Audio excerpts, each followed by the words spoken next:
माननीय विधायक प्रताप चंद्र प्रधान। धन्यवाद बाचस्पति महोदय।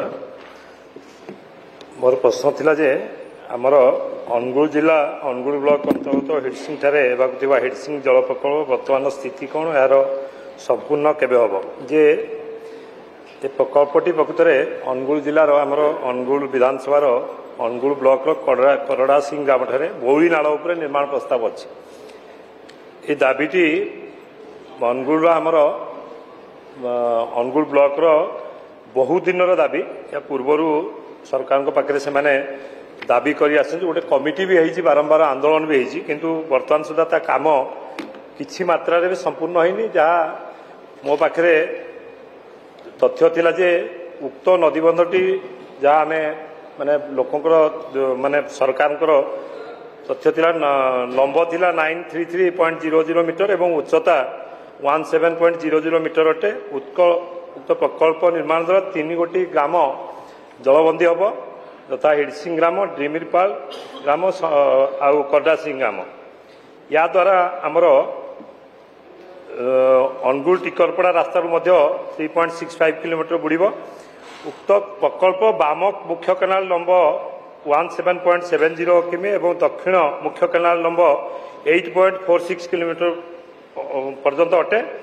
ये प्रकल्प द्वारा बाचस्पति महोदय 3106.00 हेक्टर जमी जलसेचित हम यथा खरीफ ऋतु में 2366.00 हेक्टर जमी और रबी ऋतु में 740.00 हेक्टर जमी जलसेचित हम।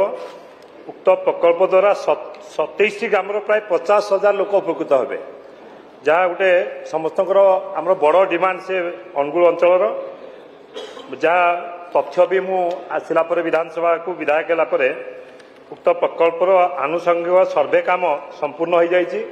उक्त प्रकल्पटी केंद्रीय जल आयोग द्वारा 2013 मसीहार अनुमोदन होती।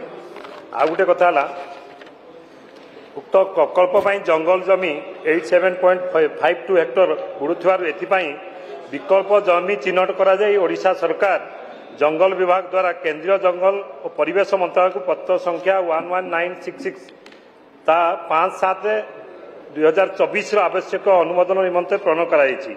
अनुमोदन हेले स्टेज 1 अप्रूवाल हम। आ गोटे टिके मैडम एटा प्रश्नटा थिला उत्तरटा माने उत्तरटा कहूनी ये कौ जगार अच्छी बारंबार आज की 15-20 वर्ष है से अंचल दाबी अच्छी किंतु आज पर्यंत ता परिवेश मंजूरी हो पारनी। बारंबार जो आंदोलन हो जनसाधारण को सी अंचल जनसाधारण को मिथ्या कथा कहुँ तेणु मोर कहवा कथा बर्तमान आम सरकार बर्तमान या तुरंत कार्यक्रम करा जाओ जहाँ अनुगुल ब्लॉक अनुगुल जनसाधारण गोटे डिमांड अच्छी एवं जो चाषी मैंने जलसेचन सुविधा ना जो चाषी से बंतला अंचल गोटे कृषि प्रवण एरिया जोटि की चाष उपरे निर्भर करती।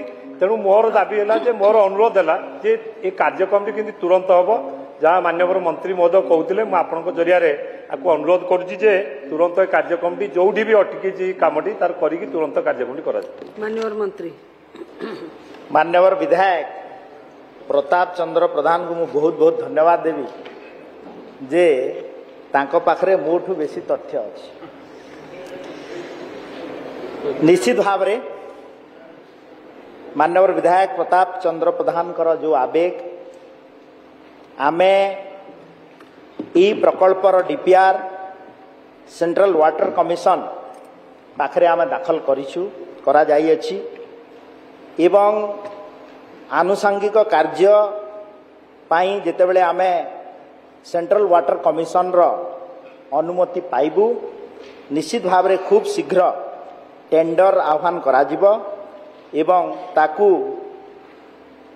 ठीक समय सीमा मध्य कार्यकारी करा जिवो एवं माननीय मुख्यमंत्री मोहन चरण माझी सरकार रे जल विनियोग उपरे आमे आमर निर्दिष्ट कार्यक्रम रही एवं तांकर एक त्वरान्वित करने सरकार पक्षर विहित पदक्षेप ग्रहण करा। माननीय विधायक श्री अशोक कुमार दास। बाचस्पति महोदय जल संपद विभाग रे काली तो आलोचन समस्त तथ्य आम प्रदान करूँ। आज गोटे कथा खाली कहबी मो अंचल गोटे कोस्ट केनाल बहुत पूर्व दिन रही जोटा कि इंग्रेज मान समय ब्रिटिश नौ वाणिज्य सामुद्रिक पथ गमनागमन सेटा से समय परिकल्पना करा जायथिला एवं तैयारी मध्य होइतिला। आज सेटा बर्तमान परित्यक्त अवस्था अच्छी। मोर निर्वाचन मंडली ऐतिहासिक प्लेस चारिबाटिया ठारू आपंकर वेस्ट बेंगल मेसलाबाद पर्यंत तार परिव्याप्त अविभक्त बालेश्वर जिला मध्य दे भोगराई दे तार सीमा जाइछि। उक्त केनालटी दीर्घ दिन है परित्यक्त अवस्था पड़ा जो लोक मानकर व्यवहार योग्य हो पारुनी। जदि तार पुनरुद्धार करा जाई पारंता आज राजस्व मंत्री अच्छा अवगति निमंते जनइबी जे ताको बहुत मुष्टिमेय लोक सब तार आड़ी को सीमा को माने जबरदखल कर रखिंट ताकू जदि एबे परिष्कार परिच्छन्न करा जिबा सहित तार पुनरुद्धार करा जाई पारंता तेबे पूर्व ऐतिह्य फेरिबा संगे संगे सेठी टूरिज्म भी व्यवस्था हो पारंता एवं लोक मानकर जलसेचन भी व्यवस्था हो पारंता सेठी कृषक मानकर भी उन्नति हो पारंता। तेणु विभागीय मंत्री को निवेदन करी सी टे या गुरुत्व दे एटा को कौन करहब से विषय आलोचना करेंगे।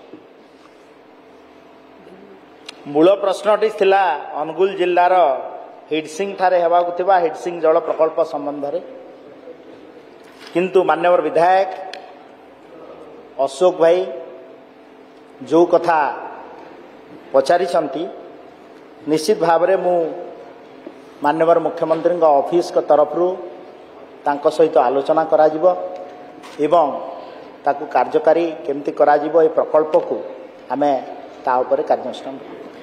माननीय विधायक श्री संतोष खटुआ। बाचस्पति महोदय, मोर निर्वाचन मंडली नीलगिरी सदा सर्वदा पानीय जल क्राइसिस रे सदा सर्वदा थाए। किछि दिन धरी देखुचे आस्ते आस्ते अंडरग्राउंड वाटर लेवल एते कमिलानी। खरा दिन पर एबे वर्षा दिन आसिले मध्य अंडरग्राउंड वाटर रिचार्ज होउनी। आम सीमारे पाखापाखरे सब थिबा इंडस्ट्री माने वर्ष वर्ष धरी 30 रु 35 वर्ष धरी ये अंडरग्राउंड वाटर जो यूज करचंती यार रेस्ट्रिक्शन रिसाइक्लिंग और रिचार्जिंग ऊपर सरकार कौन पदक्षेप नौचंती जणेबे कि? माननीय मंत्री। मान्यवर विधायक खटुआ बाबू जो प्रश्नटी पचारि यह मूल प्रश्न सहित सेमिति संबंध नहीं। मूल प्रश्न थिला अनुगुल जिल्लार हिडसिंग ठारे हेबाकु थिबा हिडसिंग जल प्रकल्प संबंध रे, किंतु